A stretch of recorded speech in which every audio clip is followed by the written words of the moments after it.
All right, should be. Yep, I see the file. Yay! Chapter 7 of The Phantom Menace in here. And there. Um, I read before having dinner, so I think that I'll be good with the notes here, because I was aware that might happen and try to write them a little bit more verbosely. So, okay, we are back on Naboo for this. The Nemoidians, so the Trade Federation, have landed on Naboo, have captured Theed, and, are doing the whole intimidation of the Queen, all that stuff. I'm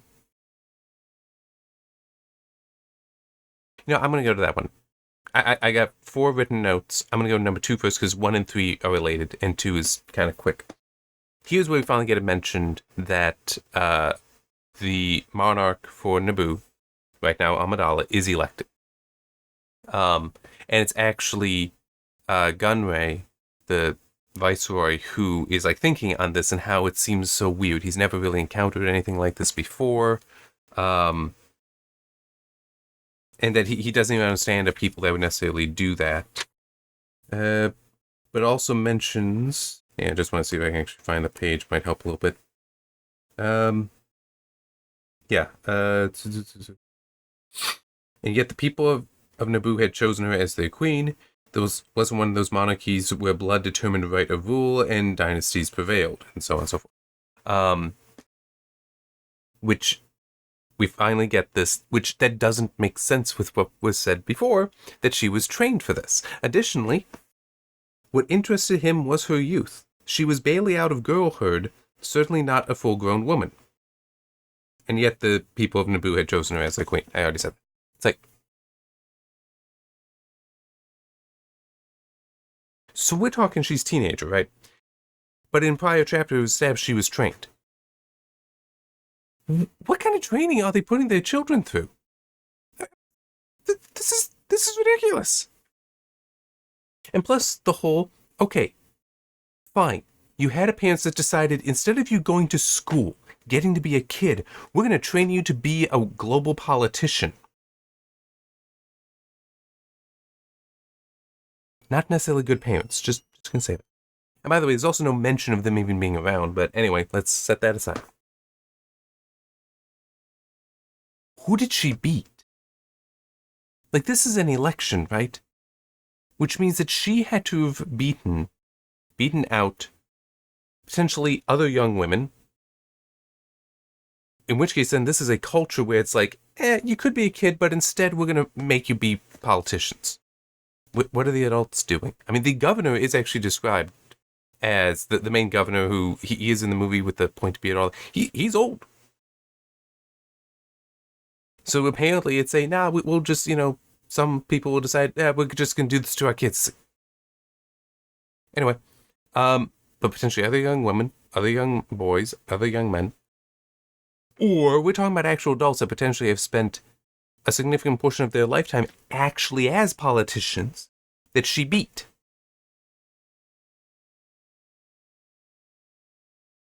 I don't like this. I mean, legitimately, it would make more sense if it were an actual bloodline monarchy and she is just... her parents have died, which explains why they're not present, and so she is ascended, but also why she has been trained. Her training would have resulted because she was always going to do this and you would start them early. It also could be a somewhat democratic world where it's even like, they died, and because she was trained and she demonstrated some capability, that the people decided, no, we'll keep her. Yes, we'll have somebody like the governor staying close to her to guide her, but she speaks well, and continuity of government, that doesn't mean anything. If her parents were good leaders, you may expect her to be a good leader, so you accept all that, you let it all. And if later there's a problem, then you try to get rid of her. I mean, it's like that's not unreasonable. But I do consider it unreasonable that you have this young woman leading a planet and somehow getting more votes than everyone. What?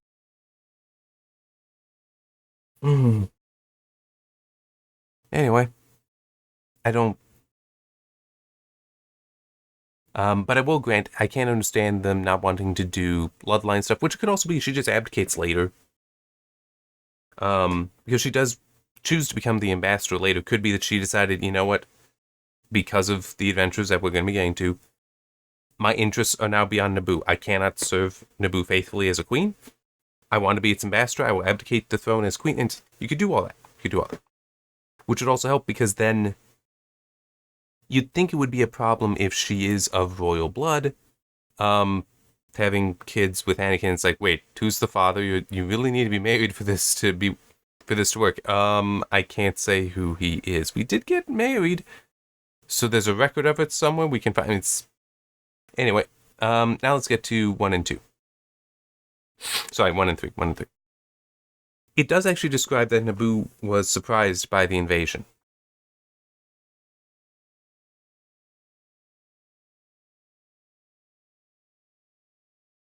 We have radar. You'd think we'd pick it, and also we look, and we see these things.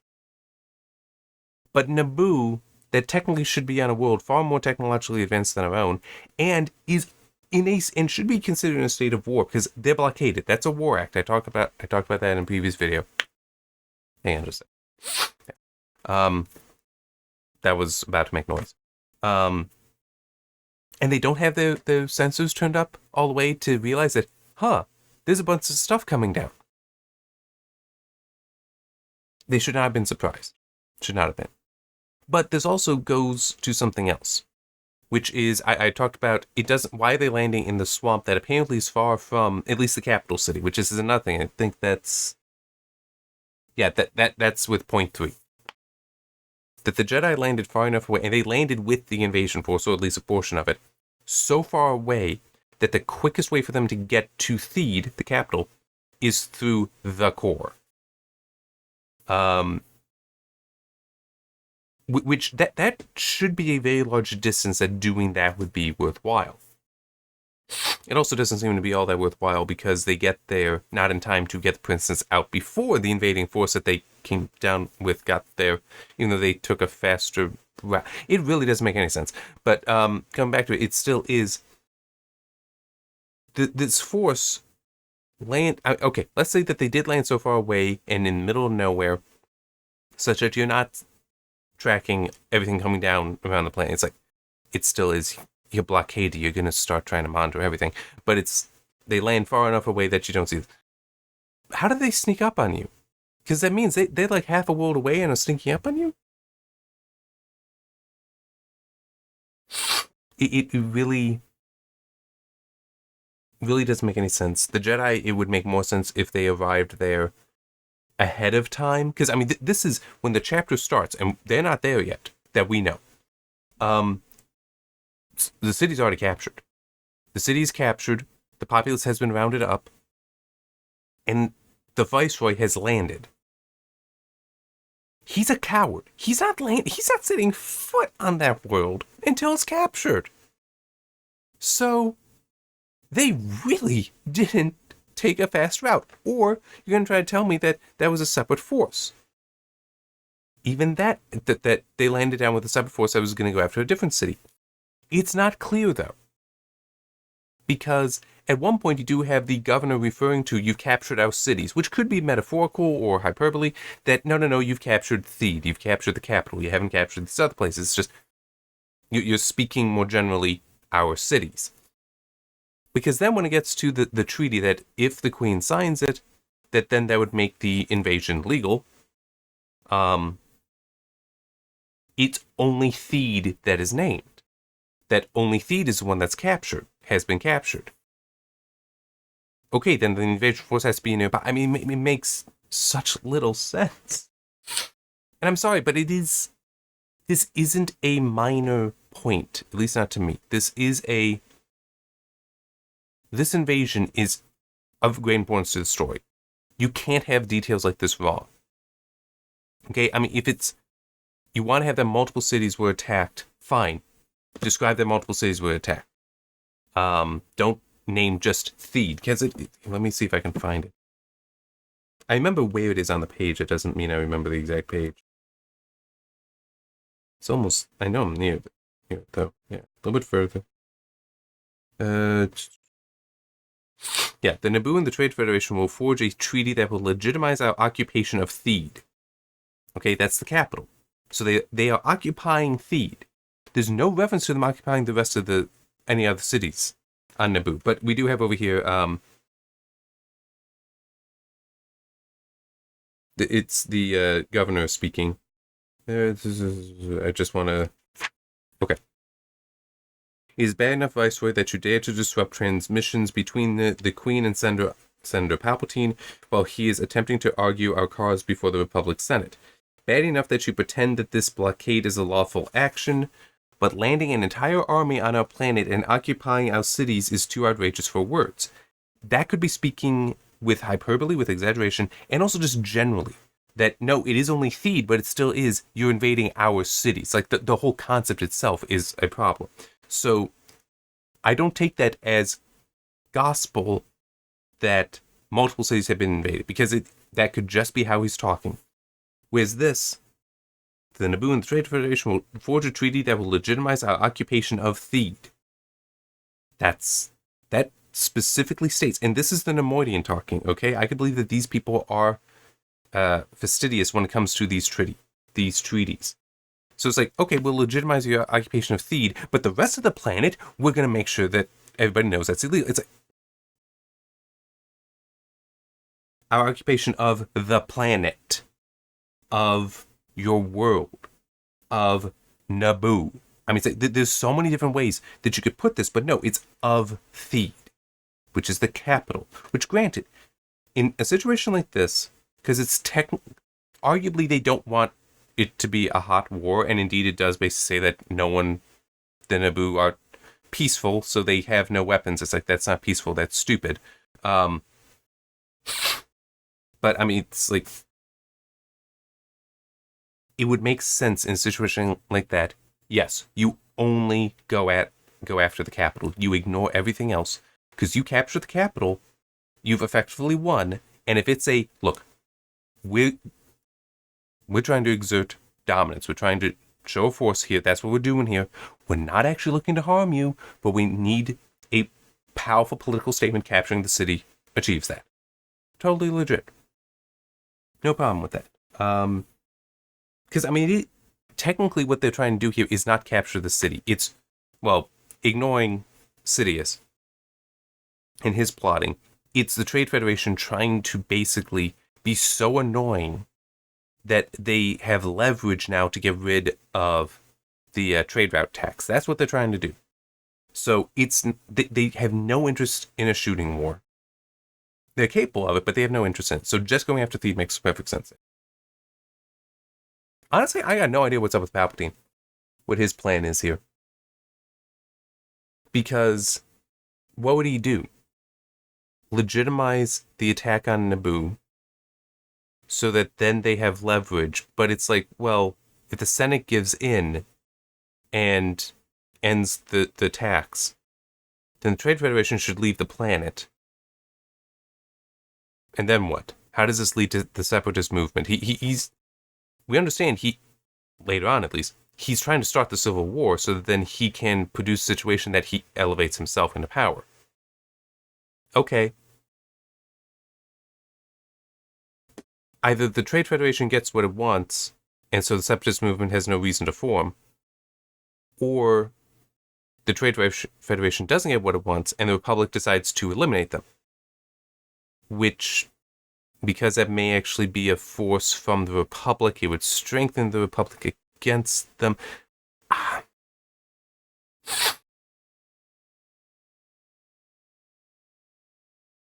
Yeah, I'm honestly trying to think, how the hell does that war actually really get started even? Maybe the books better explain the whole separatist movement. Because I'm flashing through the movies, and I don't really get how... Because, I mean, they lose here. They lose in The Phantom Menace. And the presence of maybe they suppress the knowledge of the Sith. But it's still... It would seem like, even without that, the apparent separatists just lost. And by a small force, by the Naboo, that are not warlike. So it makes no sense to be like, that anyone would bother trying to start a civil war again. It's like, if they can whoop your ass, anyone can. So it's not worth it.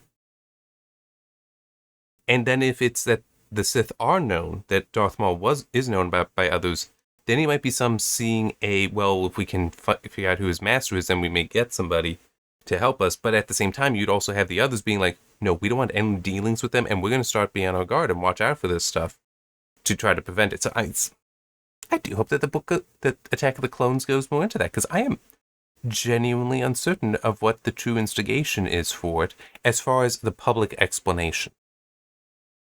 Because it could be the non-public explanation as well, which is just Dooku trying to sway everyone to a group of, to do that. But what is the public explanation as opposed to just no, we've decided to go to war. Anyhow, I'm just looking over my notes again. But yeah, it's the logistics of this war as currently described don't make any sense as far as placement of things on the planet and such. Although, one thing that does occur to me, and this is something I blame. Well, no, I shouldn't say blame. I have this criticism of a lot. Star Trek is guilty of it. Star Wars is guilty of it, obviously. I think Stargate as well. It's been there's few times when it really comes up in Stargate, though. But basically, and this is something I try to be mindful of in my stuff, that I might fail, but I do try to be mindful of the fact that planets are big. So, the idea then... okay. It is possible that the author forgot that planets are big, and figured that, oh yeah, you put this invading force down, it's only it's a great distance away, 50 miles or something like that. I mean, it's like, no. Okay, 500 miles. Average speed for a car will get you there in about 8-10 hours.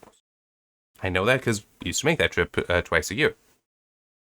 It's like, okay, no, how about 5,000 miles? That actually might be more. It's like, that's still a fraction of the surface of the planet. That's assuming that you can go straight as well. I mean, it's like, planets are really big. So it could just be that, where the person writing it just completely unaware of the true scale that planets do exist at.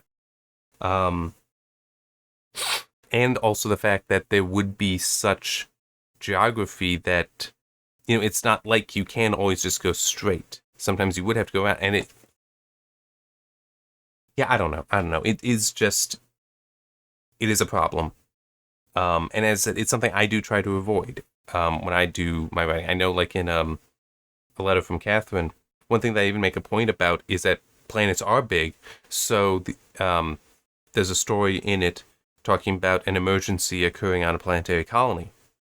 It basically talks about how 99 times out of 99, I actually have that in there. 99 times out of 99, it doesn't matter because it's a planet. If it's a problem with the colony, you leave the colony. There's still going to be safe places on the planet. If it's a problem with the planet, you stay in the colony. I mean, it's like a fire, you get out and you hang out somewhere else. Big storm, you hide within the I do describe that, the first buildings put down are basically bunkers, so you'd hide in those. I mean, it's like, there's plenty of places for shelter, and you can just get out if you are mindful and prepared. Because it's a planet, you have places to go. You don't have that luxury in a spaceship or on a space station, because getting out is vacuum of space, which will kill you. Those are a bigger problem. But yeah, so 99 times out of 99, it's fine. This had to be the 100th time, is how I actually put it in the book, and I kind of like that. It is also how the character, the story is told first person. It is how he would describe it. It's like, yeah, of course, this had to be that one time when it's like, nope, there is no safe place, even for a planet. So yeah, I perhaps can't chalk it up to that, but I'm still going to be critical of any story failing to consider the size of a world. I'm still going to be critical of that, because I need to be critical of it to make sure I don't make that mistake. But I would also encourage for anyone else, be critical of that because it is a mistake. It is something that we should be doing better at. In general. Last point I have is, so I talked about in one of the previous chapters, it seemed like Obi-Wan was actually prejudiced towards Jar Jar. That it's not just that he doesn't understand why Jar Jar is around. He seems to have genuine resentment towards him.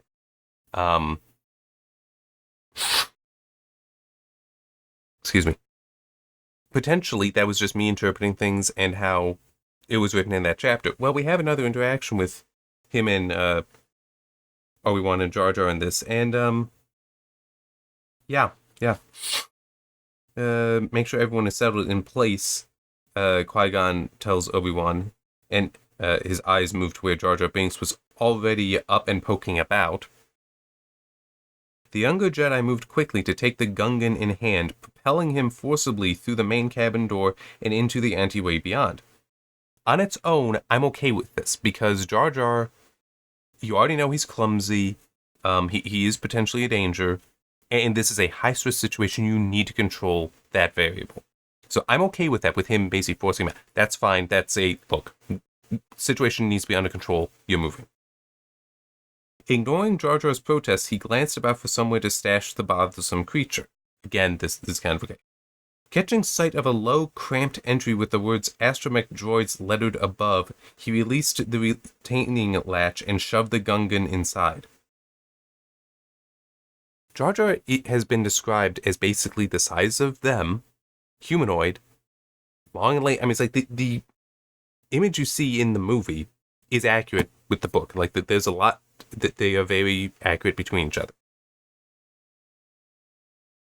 And they're shoving him into a low, cramped entry. I'm sorry, that doesn't make sense. There's got to be other places.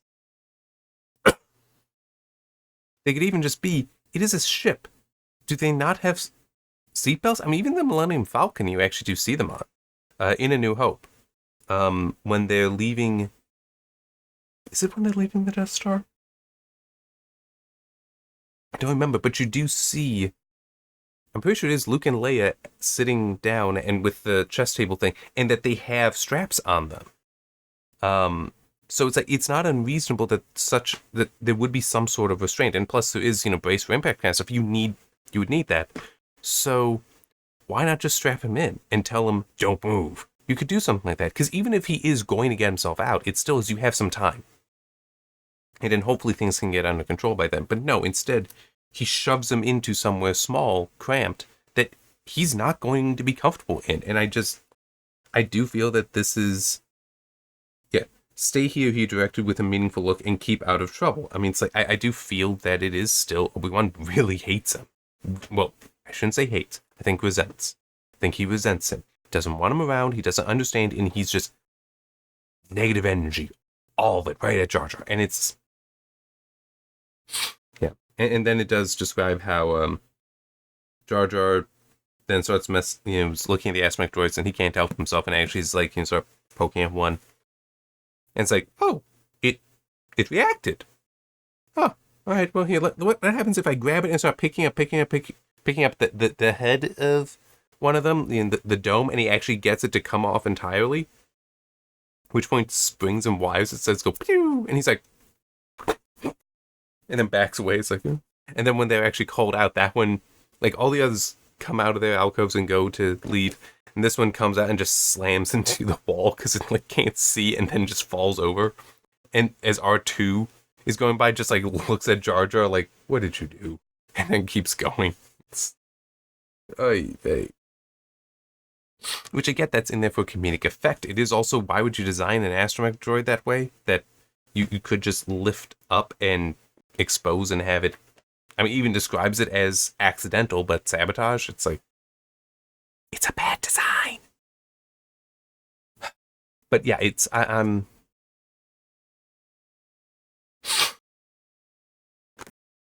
I do think that Obi-Wan, that you do have this resentment here. We haven't gotten to here. Let me quickly look. Okay, we are continuing with this group. I just want to see where.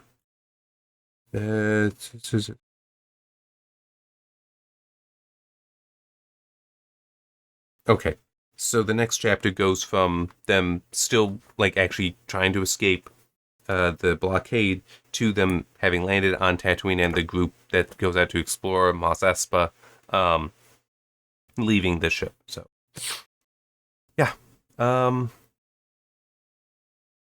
we'll see how that goes. But it will be interesting to continue to see how Obi-Wan's opinion may or may not change concerning Jar Jar, to see what the Queen and Padme, because we know that's the actual Queen, what her reactions are towards Jar Jar as well, things like that. So yeah, it'll be.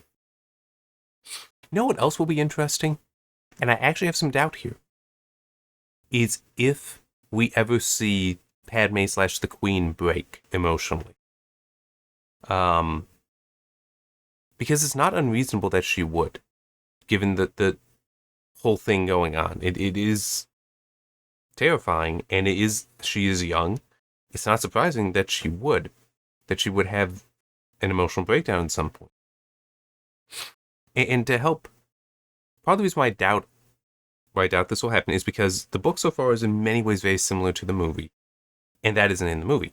So it's not like in the original trilogy where the whole romance, especially in Empire Strikes Back, between Han and Leia is actually very obvious throughout the book.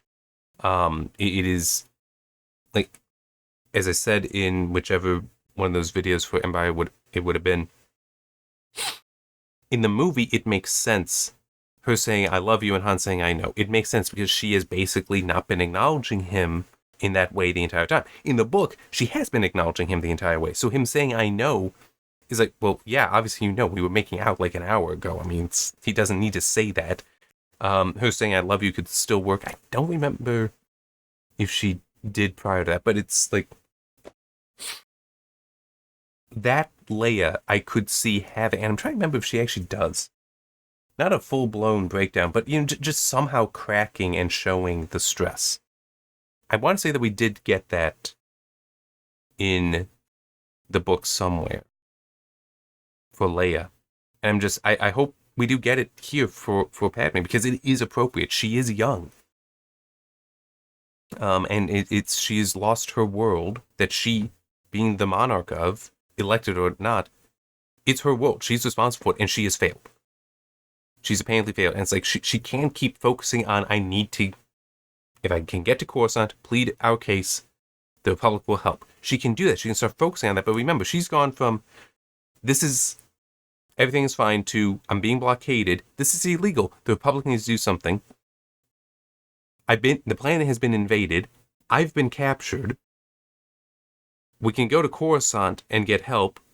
To now, we can't, the furthest we can get is to Tatooine, which doesn't seem to have anything here. To now, and just, the options are getting thinner and thinner and thinner, to where we're going to be relying on a slave boy to win a pod race.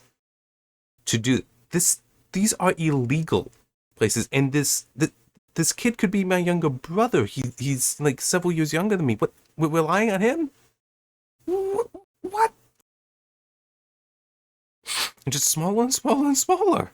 These chances. So it would make sense that she would, as much as she does focus down, further and further down, onto that thing that will succeed, that will get her this needed victory for her world.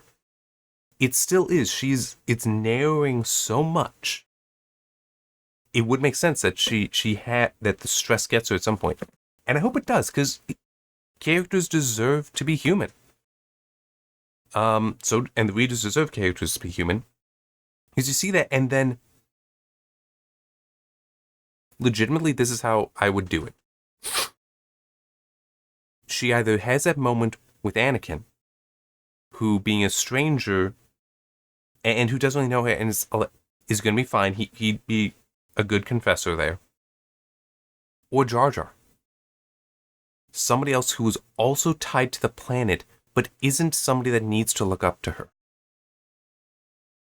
Panaka needs to look up to her. The handmaidens need to look up.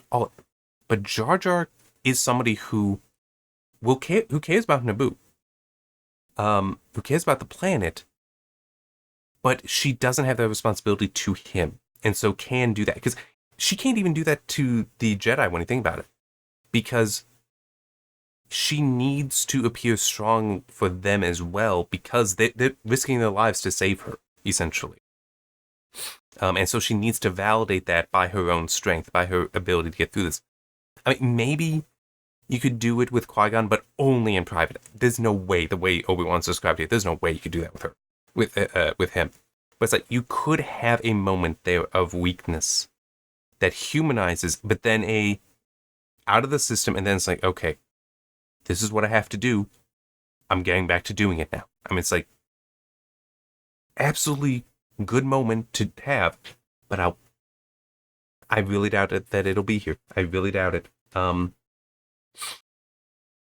Yeah.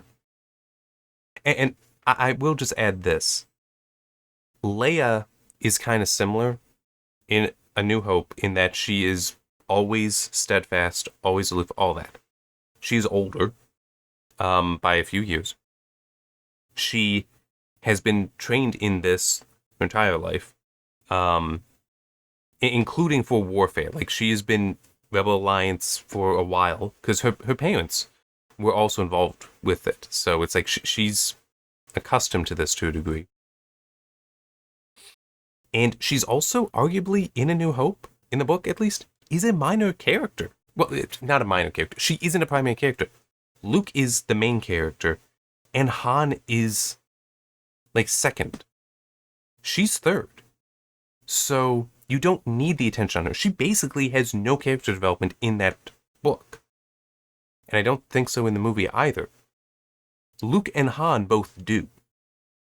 So there it's fine because it makes sense. But Amidala is a more significant character, at least based on the movie. We'll see if she is in the book. If she is, then yes, I do very much feel that she should have that kind of moment to make her more human and give her that character development. So, anyway, I gotta be going. I got things to take care of. See you next time for Chapter 8.